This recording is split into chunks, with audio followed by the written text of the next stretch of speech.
warahmatullahi wabarakatuh. Teman-teman, senang sekali kita dapat bertemu lagi dalam acara Netizen Bertanya, Pak Yai Menjawab. Dan di sini seperti biasa saya sudah ditemani Pak Yai Syaroni. Pak Yai sehat? Alhamdulillah. Alhamdulillah sudah. Pak Salma juga ya? Alhamdulillah Pak Yai.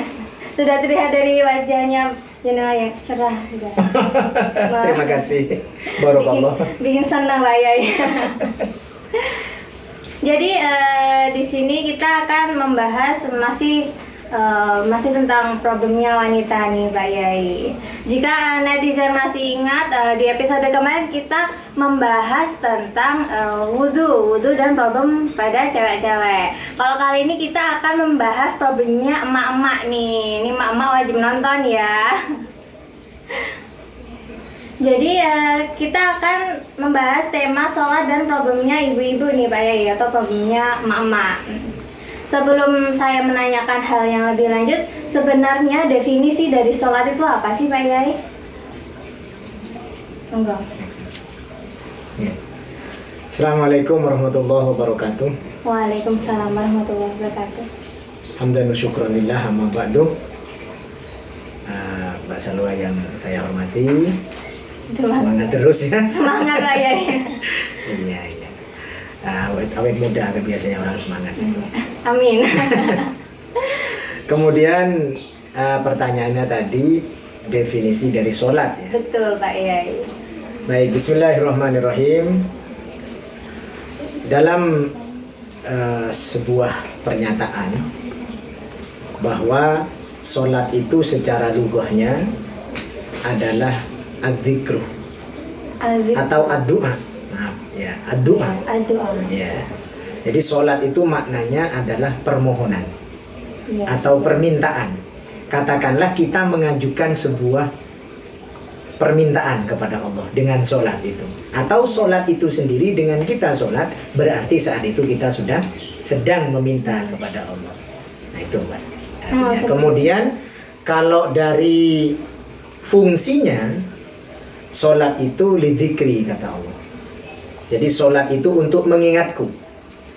Oh iya. Jadi sebenarnya sih kalau pada saat sholat lalu kita pikirannya traveling kemana-mana, Iya. berarti dia sholatnya nggak iling, berarti sholatnya nggak hadir. Jadi bisa jadi sholatnya itu nggak dianggap gitu. Oh seperti itu. Iya, misalnya seperti teman-teman ini. Oh ini nanti ba'da duhur ada pengambilan gambar. Iya. Pas sholat takbiratul ihram kelingan. Nah kameranya sudah ready apa belum misalnya. Nah ini berarti tidak lidzikri kan? Berarti tidak mengingatku gitu, tidak mengingat Allah. Nah kemudian dari fungsi dari sholat, esensinya adalah innas sholata tanha anil fahsya'i wal munkar. Sesungguhnya sholat itu mencegah perbuatan keji dan perbuatan munkar. Jadi harus prepare-nya betul-betul sholat itu. Nggak boleh sak-sae, baik dari kostumnya, dari tempat sholatnya, dari kesucian badannya. Seperti itu ya Pak Yai. Ya. Berarti kalau kita sholat lalu pikirannya traveling dan kita habis sholat itu sadar kalau kita pikirannya traveling kemana-mana, entah mikir makan atau mikir kerjaan, itu diulang, lebih baiknya diulang atau gimana ya Pak Yai? Kan kita sadar tuh, oh tadi kok aku malah mikir kemana-mana, jadi cuma gerakan doang. Ya. Itu gimana Pak Yai? Baik. Begini, jadi dikatakan kan oleh Allah Subhanahu wa taala di dalam surah Al-Baqarah, a'udzubillahi minasyaitonirrajim. Wasta'inu bis-sabri was-shalah. Wa innaha lakabiratun illa 'alal khashi'in. Jadi sholat di sini betul tadi ada unsur permohonan, pertolongan, permintaan tolong kepada Allah. Iya. Dan sholat itu juga sebagai media pengaduan dari seorang hamba kepada Allah Subhanahu wa taala. Namun diakui oleh Allah bahwa innaha lakabiratun. Kabiratun sigah mubalaghah itu. Kabiratun itu sesuatu yang sangat-sangat besar, maknanya berat banget gitu. Sholat itu illa 'alal khashiin, kecuali bagi mereka yang khusyuk, bagi orang-orang yang khusyuk. Nah, Kemudian mungkin saya langsung lanjutkan, khusyuk itu apa kan gitu. Iya. Biasanya Mbak Salwa gitu deh. Iya. Setiap kali saya buka ini langsung ditanyain gitu kan. Jadi sebelum Anda bertanya saya jawab dulu deh. Ya sudah hafal ya Pak Yai sama saya. Iya. Alladzina yadhunnuna annahum mulaku rabbihim wa annahum ilaihi raji'un. Nah, sehingga sesungguhnya yang dinamakan khusyuk itu adalah alladzina yadhunnuna annahum mulaku rabbihim. Seseorang yang meyakini, memiliki keyakinan bahwa dia sedang mulaku. Mulaku itu kayak kita ini, interaksi, ngobrol gitu, atau berjumpa, berhadap-hadapan rabbihim dengan Allah. Karena maknanya kita menghadap Allah itu kan meskipun kita nggak mungkin melihat Allah, tapi yakinilah bahwa Allah sedang melihat kita gitu. Seperti. Ya, begitu Mbak. Kemudian wa annahum ilaihi raji'un, dan sesungguhnya kita semua hanya kepada Allah nanti akan kembali. Nah, orang yang khusyuk itu seperti itu. Ketika pikiran tadi traveling, nggak harus membatalkan sholat, nggak harus sholatnya kita ulangi lagi. Terus gimana dong Pak Yai? Ya pikirannya dijemput. Oh seperti itu. Jadi iya, karena kalau travelingnya kejauhan, nanti ghosting lagi. Dia hilang malah pikirannya. Akhirnya pikiran hilang itu lucu, nanti sholatnya nggak tahu berapa rakaat. Nah, itu yang sering jadi masalah. Makanya itu ghosting itu namanya. Oh, ghosting. Pikirannya ghosting, sudah hilang. Itu kan istilahnya kan? Iya, baik. Ya, seperti itu. Nah, segera jemput balik. Pikiran yang sedang traveling itu sadari, saya sedang menghadap Tuhan saya. Saya sedang menghadap Allah Subhanahu wa Ta'ala. Masa iya sih, lawang kita saja sesama manusia nih interaktif kayak gini, cuek-cuekan kan nggak asik. Iya sih Pak. Gitu. Jadi nggak enak. Iya, Mbak Salwa lihat saya lagi ke mana gitu kan, kayak gimana kan? Nah, maka begitu juga, apalagi terkhusus lagi kalau kita sedang menghadap Allah. Masa berani sih kita mau main-main di hadapan Allah kan? Iya. Sedangkan sholat itu kebutuhan kita. Bukan Allah yang butuh sholat itu, tapi kita yang butuh ke sholat. Begitu ya Pak Yai. Nah, netizen saya sangat merasa tertampar nih tadi, apalagi saat sholat terus lalu pikirannya kita itu kemana-mana. Kita kalau nanti waktu sholat terus nanti malah mikir makan apa ya habis ini, makan soto apa makan nasi padang. Nah itu nanti kita harus cepet-cepet atau buru-buru menjemput pikiran kita, jangan sampai ghosting. Benar kan ya Pak Yai, jangan sampai ghosting. Lalu saya ingat ini nih Pak Yai, perintah sholat itu kan diturunkan pada saat zamannya Nabi Muhammad dan zamannya Nabi Baginda. Nah itu sebelumnya itu pada Nabi sebelumnya itu bagaimana ya Pak Yai? Apakah sudah ada sholat atau bagaimana ada ibadahnya? Iya. Ya seperti yang kita ketahui, sholat itu bukan hanya dilakukan kita sebenarnya, tetapi perintah untuk melaksanakan sholat yang 5 waktu itu khusus umat baginda Nabi Muhammad SAW. Kalau perintahnya gitu. Jadi kewajiban melaksanakan 5 waktu itu hanya untuk kita. Seperti itu ya? Sedangkan dulu gerakan sholat itu sudah ada sejak zaman Nabi Adam alaihissalam, bahkan yang populer itu zaman Nabi Idris alaihissalam, terus kepada nabi-nabi yang lain. Salah satu contoh di Quran itu Allah memerintahkan kepada Sayyidah Maryam binti Imran, ibunya Nabi Isa alaihissalam, warka'i wasjudi ma'ar roki'in. Wahai Maryam, rukuklah kamu dan sujudlah kamu bersama orang-orang yang rukuk.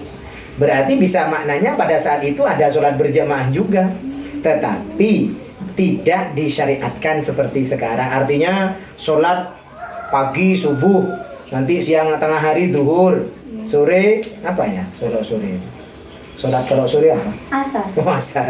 Jangan terbalik, nanti isya. Petang, maghrib, kemudian malamnya isya kan gitu. Jadi itu syariat yang mana ini tidak bisa dikurangi kecuali dalam keadaan tertentu seperti pembolehan jamak dan pembolehan qashar. Nah, selain itu sholat itu tetap sama. Dan inna sholata 'alal mu'minina kitaban mauquta. Sesungguhnya sholat itu bagi orang-orang mukmin adalah kewajiban yang diwaktui. Tidak boleh kita berimprovisasi. Misalnya Mbak Salwa sholat asar jam 8 malam. Ya nggak bisa dong gitu. Terus Mentang-mentang sama-sama 4 rakaat ya. iya, misalnya begitu, Iya. dirapel apa istilahnya ya, nggak boleh.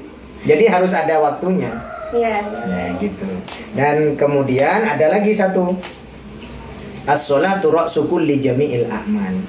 Salat itu merupakan kepala dari semua amal ibadah. Ada orang misalnya suka zakat, Iya. sering sodakoh, apalagi itu haji, Haji. umroh, nah, Lengkap. lengkap dah. Berbuat baik sama orang tua dah, Iya. atau berbuat baik sama orang lain, bagus kan itu amal ibadah. Bagus. Tapi dia nggak sholat. Baik. Ibarat badan, ibarat satu tubuh, tangan lengkap, kaki lengkap, tapi kepala nggak ada. Wah, ngeri banget ya, Pak. Hidup nggak itu? Nggak hidup. Ya horor ya, horor. Kalau zamannya sandiwara radio dulu itu gerandong, jadinya nggak punya kepala. Nah, atau begini logikanya, contoh yang sederhana. Ada orang suka mengisi gerbong kereta api. Tahu Iya. gerbong kan? Tahu, Pak Yai. Mau dikirim dari Jebres ke Surabaya. Iya. Diisilah gerbong tersebut dengan semangka, salak, berbagai macam buah-buahan. Tapi nggak ada lokomotifnya untuk narik ke Ke Surabaya. Surabaya. Nyampe nggak kira? Nggak nyampe, Nggak Pak nyampe. Yai. Mungkin mau didorong, berminat nggak dorong? Nggak minat. Nggak minat ya. Apalagi itu mendorong gerbong. belum nyampe Surabaya, yang dorong sudah nyampe duluan itu. Ada bahaya nih. Nah, begitu juga manusia. Manusia itu nggak hidup tanpa kepala. Iya. Sama sekarang ginilah. Ada seorang wanita nih, kulitnya wajahnya cantik, Iya. jelita, kulit mulus, tidak punya kaki, buntung ya. Iya. Maaf ya, Iya. kira-kira masih laku suami nggak, bersuami nggak ya? Kalau hanya nggak punya kaki, masih ya, banyak ya kita Iya. jumpai ya, orang nggak punya tangan, suaminya Iya. ganteng. Nah sekarang ada cowok six pack gitu, atau ceweknya kulitnya nih halus, Mulus glowing ya, Pak. nah glowing, tapi nggak punya kepala. Waduh. Siapa yang mau minat itu? Nggak ada yang mau, Pak Yai. Sama dong seperti ibadah kita. Ibadah yang kita lakukan ini kalau kita tidak sholat, maka ya nonsen, nggak ada nilainya sama sekali. Ya, karena pertama kali yang akan ditanya di dalam kubur apa? Sholat. Nah, maka sholat itu bukan hanya penting, tapi bagian dari diri kita. Iya, Pak Yai. Begitu Mbak Selva. Iya. Nah, netizen udah dengarkan tadi kalau sholat itu penting. Nggak hanya penting sih, jadi bagian dari tubuh kita. Oh ya Pak Yai, itu saya tuh pernah dengar sebuah fatwa atau seorang saya itu pernah mengatakan begini sama saya, seorang wanita itu lebih baik sholat di rumah daripada sholat di masjid. Nah, itu padahal kan menurut saya nih, sholat di masjid kan ganjarannya lebih banyak. Kenapa kalau menyuruh wanita sholat di rumah? Itu sebenarnya benar apa enggak sih Pak Yai? Kita harus gimana nih? Iya, Nih, itu benar sih. benar. Memang benar. Karena gini, hijab Iya. bagi seorang wanita itu yang terbaik bukan penutup rambut ini, bukan baju yang panjang, bukan, tapi rumah. Rumah. Iya, jadi hijab bagi seorang perempuan itu rumahnya. Oh. Semakin perempuan itu banyak di rumah, maka dia semakin terbebas dari fitnah. Oh iya, iya Pak Begitu. Yai. Nah, kemudian tapi kalau kita melihat Mbak Salma, Iya. seperti jenengan sendiri sampai kemana? Bangladesh. Iya Pak Yai. Ya, ke Bangladesh aja bisa kan gitu. Masa ke masjid gak bisa? Nah, ya Jadi begitu. malu sendiri. Jadi intinya kalau wanita, khusus wanita, Iya. itu tidak usah dipaksa ke masjid, tapi jangan dilarang, kata Nabi. Jadi kalau mereka mau ke masjid kan alasannya seperti Mbak Salwa sampaikan, kan pahalanya lebih besar tuh. Iya. Ya, it's okay. Nah, silakan gitu. Jadi tidak boleh dilarang, tapi tidak boleh dipaksa juga. Kalau laki-laki, nah seperti teman-teman kru ini semuanya, itu harus ke masjid itu. Iya. Harus ke masjid. Karena Nabi mengatakan, aku lebih suka menarik orang-orang itu untuk pergi ke masjid. Seperti Ya, tapi kalau untuk perempuan, lain memang. Jadi seandainya dia memilih sholat di rumah, ya silahkan. Kalau masalah besarnya pahala, seorang istri itu, ini kalau bicara istri ya, dia patuh ke suami saja sudah ngalahin yang lain-lain. Wah, gitu. Iya, bahkan seorang istri yang soleha, yang berbakti kepada suaminya, itu sudah menyediakan surga untuk bapak ibunya.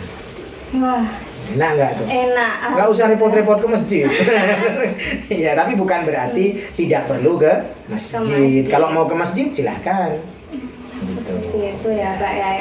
Masih berbicara tentang masjid dan wanita nih Pak Yai. Iya. Terkadang saya itu menemui mama atau ibu-ibu itu kan ke masjid bawa anaknya yang masih kecil.